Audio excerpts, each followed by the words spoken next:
Tragedy. It stalks us in the night. It skulks just out of sight.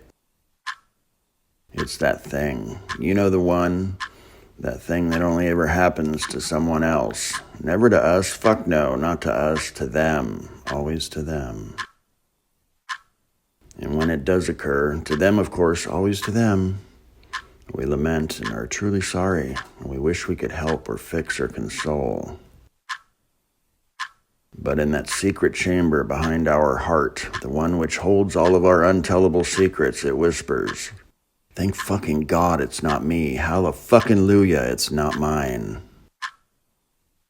There are nightmares so terrible that upon awakening our heart grows wings, and like a baby bird of gladness it takes clumsy flight and flutters within our breast for a time, reminding us that it's never us.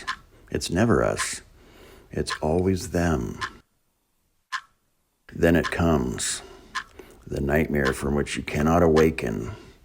You certainly try because, this shit doesn't happen to us, only to them. This does not fucking happen to me or to mine, only to them. You rage at the nightmare, gnashing and screaming, trying to awaken, but all it does is blister your throat and bloody your fucking knuckles. You bargain. You suck the nightmare's oppressive shroud into your soul in a torturous but willing exchange to convince it to release your beloved back into the wakeful world. It should have been me. You try to resurrect the old gods, but find that you have forgotten their names and can only assume that they have forgotten you. Why can't I wake up? Why the fuck can I not wake up? You thought you paid your dues of suffering in this life. You thought you even overpaid, and perhaps you did. But nevertheless, the collector comes for its 137 pounds of flesh, the flesh and hope of they whom you love more than you love yourself.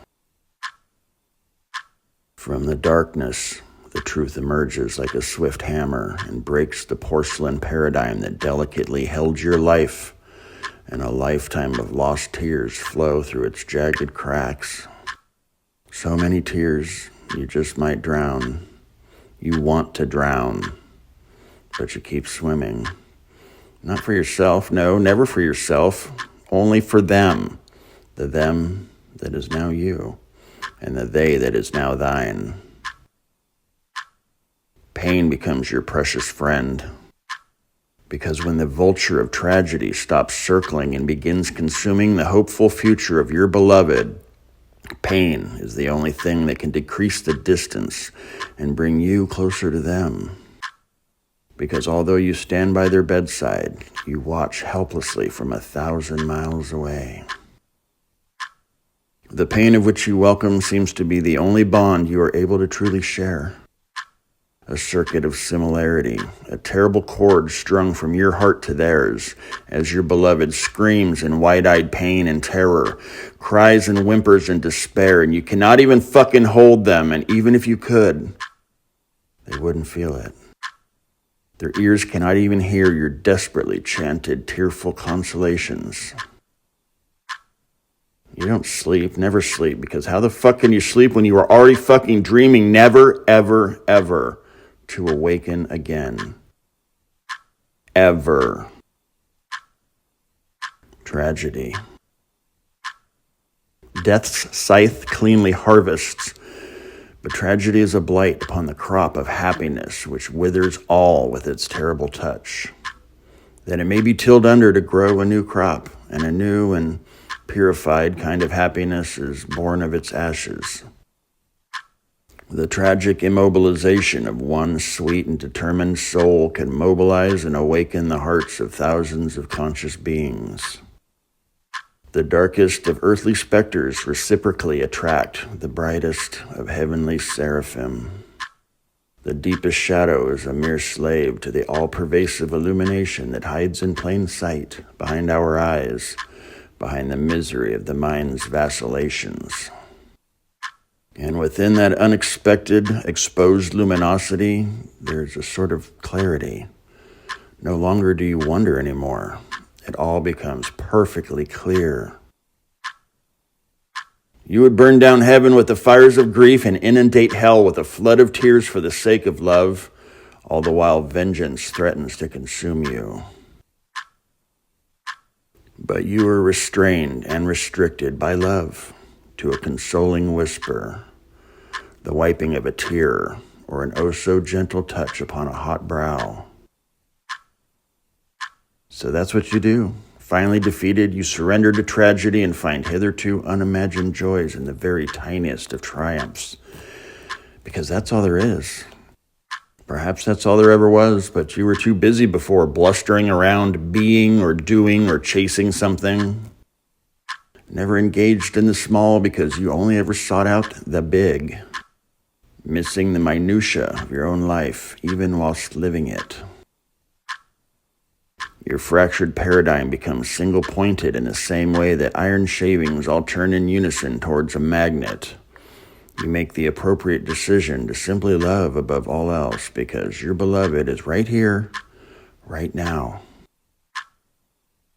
And now is a promise that gets broken if you seek it in yesterday's shadow or follow it into a tomorrow that never comes.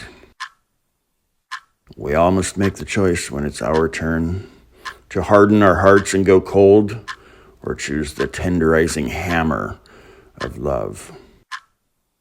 Tragedy.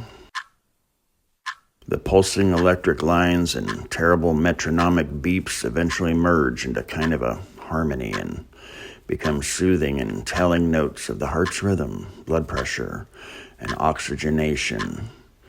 An electronic symphony of life that reminds, they whom you love is blessedly still here.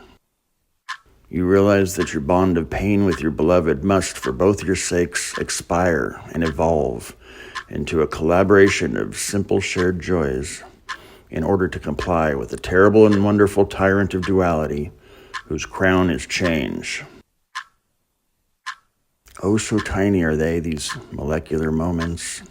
But when soaked in the heart's hot and hopeful blood, they swell into behemoths and become bigger than life. The they to whom tragedy always befalls has irrevocably become you. You were just too busy before chasing phantoms to realize that you were in fact them all along.